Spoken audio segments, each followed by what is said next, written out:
Le 26 mars 2025, la Maison de la Presse au Plateau a été le théâtre de la deuxième édition de la matinale du bâtir. Un événement phare qui a rassemblé journalistes, professionnels du secteur et autorités publiques autour du thème du programme présidentiel de construction des logements sociaux et économiques au programme d'urgence des 25 000 logements. Quel acquis, quelle différence et quelle perspective? Cette rencontre organisée par la Direction de la communication et des relations publiques du ministère de la Construction, du Logement et de l'Urbanisme a permis au directeur général du Logement et du Cadre de Vie, M. Célestin Kuala, de réaffirmer l'engagement du gouvernement à améliorer l'accès au logement pour les populations à faible revenu. Je disais qu'à l'entame de mon propos, je voulais déjà commencer par remercier le président Alassane Ouattara pour la très grande qualité du travail qu'il fait pour le développement du pays. Je veux aussi remercier le Premier ministre, son Excellence Albert Membe, pour la qualité du travail du gouvernement également.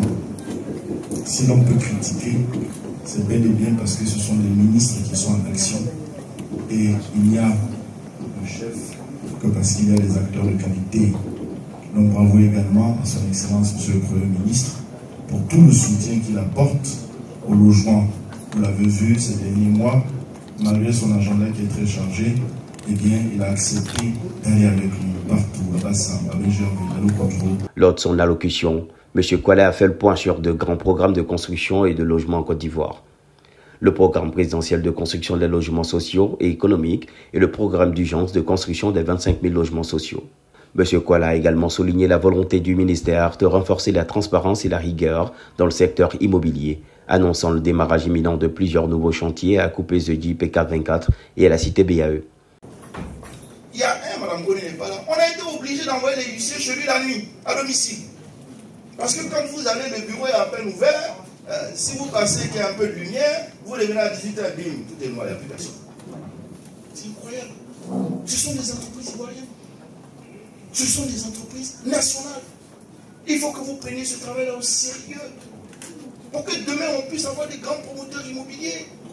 Il y a un à qui j'ai dit un jour après, c'est pour s'asseoir dans les maquis. Puis, c'est les autres là qui ont les grands projets, stigmatisés des communautés. C'est eux qui ont les grands projets, c'est eux qui ont les grands marchés. Mais mettons-nous au travail, j'ai dit à un jour. Toi-même, quand tu t'assois dans ton maquis avec le pouron, tu dis que le gouvernement a donné du travail au grand groupe. Il faut dire moi-même, mon pays, l'État de Côte d'Ivoire m'a donné du travail. J'ai jeté ça dans le caniveau. Il faut dire ça aussi.